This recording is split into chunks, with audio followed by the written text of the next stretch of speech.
സംസ്ഥാന സർക്കാരിന്റെ 62 ലക്ഷത്തോളം വരുന്ന സാമൂഹ്യ സുരക്ഷാ ക്ഷേമനിധി പെൻഷൻ ഗുണഭോക്താക്കളുടെ കാത്തിരിപ്പ് അവസാനിക്കുന്നു. ഏപ്രിൽ മാസ പെൻഷൻ വിഷുവിനോടനുബന്ധിച്ച് നേരത്തെ തന്നെ വിതരണം ആരംഭിക്കുമെന്ന് ധനമന്ത്രി കെ എൻ ബാലഗോപാൽ പ്രഖ്യാപിച്ചതിന് പിന്നാലെയാണ് ഗുണഭോക്താക്കൾക്ക് വീണ്ടും സന്തോഷ വാർത്ത എത്തിയിരിക്കുന്നത്.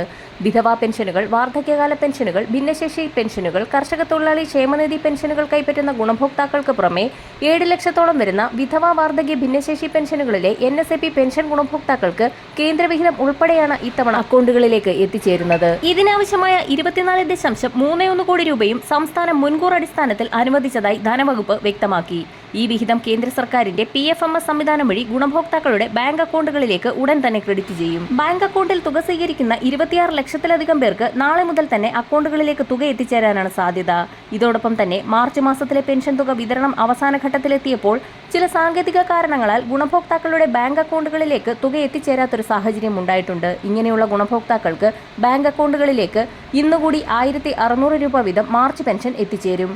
ഏപ്രിൽ മാസത്തിൽ ഗുണഭോക്താക്കൾക്ക് സംസ്ഥാന ധനവകുപ്പ് നേരത്തെ ബജറ്റിൽ പ്രഖ്യാപിച്ചിട്ടുള്ള 3 ഗഡു പെൻഷൻ കുടിശ്ശികയിൽ 1 ഗഡു കൂടി ഏപ്രിൽ അവസാന വാരത്തോടുകൂടി അക്കൗണ്ടുകളിലേക്കും കൈകളിലേക്കും വിതരണം ആരംഭിക്കുമെന്ന് ധനവകുപ്പ് വ്യക്തമാക്കി. ബാക്കി ശേഷിക്കുന്ന 2 ഗഡു പെൻഷൻ കുടിശ്ശിക ഉത്സവകാലങ്ങളോടനുബന്ധിച്ച് വിതരണം പൂർത്തിയാക്കും. 2025 സാമ്പത്തിക വർഷം അവസാനിക്കുന്നതിന് മുന്നോടിയായി 2 ഗഡു പെൻഷൻ കുടിശ്ശിക കൂടി തീർത്ത് വിതരണം ചെയ്യുമെന്ന് നേരത്തെ തന്നെ ധനവകുപ്പ് ബജറ്റിൽ പ്രഖ്യാപിച്ചിട്ടുണ്ട്. ഇതോടുകൂടി ഗുണഭോക്താക്കൾക്ക് കുടിശ്ശിക ഉൾപ്പെടെ മുഴുവൻ പെൻഷൻ തുകയും എത്തിച്ചേരും. വിഷുവിനോടനുബന്ധിച്ചുള്ള പെൻഷൻ തുക 62 ലക്ഷത്തോളം പേർക്ക് 1600 രൂപ വീതം വരുന്ന ആഴ്ച കൊണ്ട് വിതരണം പൂർത്തിയാക്കും.